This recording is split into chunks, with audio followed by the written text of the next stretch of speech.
Hi friends, இன்றைக்கி Sunday எங்கள் வீட்டில் என்ன சமைக்கலான்னு சொல்லிவிட்டு பசங்கக்கிட்ட கேட்டேன், என்ன செஞ்சு தரலான்னு சொல்லிவிட்டு. அவங்க வந்துட்டு எனக்கு கீ ரைஸ் செஞ்சு கொடுமா அப்படின்னு சொன்னாங்க. சரி, ரொம்ப நாள் ஆச்சு நம்மளும் சாப்பிட்டு, இன்றைக்கி கீ ரைஸே செஞ்சு சாப்பிட்றலான்னு சொல்லிவிட்டு கீ ரைஸ் தாங்க செஞ்சோம். அது பார்த்தீங்கன்னா சைடிஷ் வந்துட்டு சிக்கன் கிரேவி தாங்க செஞ்சேன். இந்த கீ ரைஸ் பாருங்கள் எவ்வளோ சூப்பராக செஞ்சுருக்கேன்ட்டு, ஒன்றோடு ஒன்று ஒட்டாமல் உதிரியாக நல்லா வந்துடுச்சு. அந்த சிக்கன் கிரேவியும் நல்லா செஞ்சாச்சு. இன்றைக்கி ரெண்டுமே சரியான காம்பினேஷனில் நாங்கள் சாப்பிட போகிறோம்.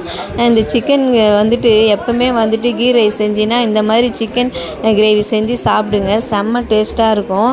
இல்லை இந்த கீ ரைஸ் கூட வேறு என்ன வச்சு சாப்பிடுவீங்கன்றதையும் எனக்கு கமெண்டில் சொல்லுங்கள். சரி, செஞ்சதை ஒரேடியாக சுட சுட சாப்பிடலாமேன்னு சொல்லிவிட்டு 4 பேரும் உட்காந்துட்டு சாப்பிட்டாச்சு. நீங்கள் இன்றைக்கி சண்டே உங்கள் வீட்டில் என்னெல்லாம் சமைச்சிங்கன்றதை கமெண்டில் பண்ணுங்கள்.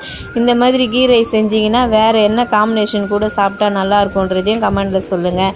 இந்த வீடியோ பார்த்துட்டு பிடிச்சிருந்தா லைக் பண்ணுங்கள், ஷேர் பண்ணுங்கள், சப்ஸ்கிரைப் பண்ணுங்கள். தேங்க்யூ.